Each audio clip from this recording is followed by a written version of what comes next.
मी या एरियातील भाई आहे. तुला हॉटेल चालू ठेवायचे असेल तर दर महिन्याला मला 10,000 रुपये हप्ता द्यावा लागेल अशी पैशांची मागणी करत हॉटेलमध्ये सफाई काम करणाऱ्या एका महिलेचा हात पकडून अत्यंत आक्षेपार्ह वर्तन केल्याप्रकरणी चाकणमधील एकावर महाळुंगे एमआयडीसी पोलीस ठाण्यात खंडणी आणि विनयभंगाचा गुन्हा दाखल करण्यात आला आहे. नागेश शिंदे राहणार रोहकल तालुका खेड असे खंडणी व विनयभंगाचा गुन्हा दाखल झालेल्या आरोपीचे नाव आहे. याबाबत महाळुंगे एमआयडीसी पोलिसांनी दिलेल्या माहितीनुसार बुधवारी दिनांक 17 सप्टेंबर 2025 रोजी रात्री 8:30 वाजण्याच्या सुमारास वराळे तालुका खेड गावाच्या हद्दीत श्रेयस हॉटेल या ठिकाणी नागेश शिंदे यांनी जाऊन मी या भागातील भाई आहे. इथे हॉटेल चालू ठेवायचे असल्यास मला दर महिन्याला 10,000 रुपये हप्ता द्यावा लागेल असे म्हणून सफाई काम करणाऱ्या कामगार महिलेचा हात पकडून अश्लील वर्तन केले.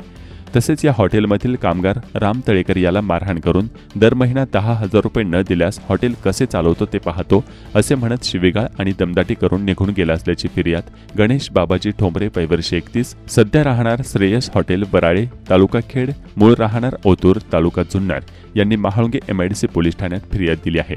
त्यानुसार खंडणी आणि विनयभंगाचा गुन्हा दाखल करण्यात आला आहे.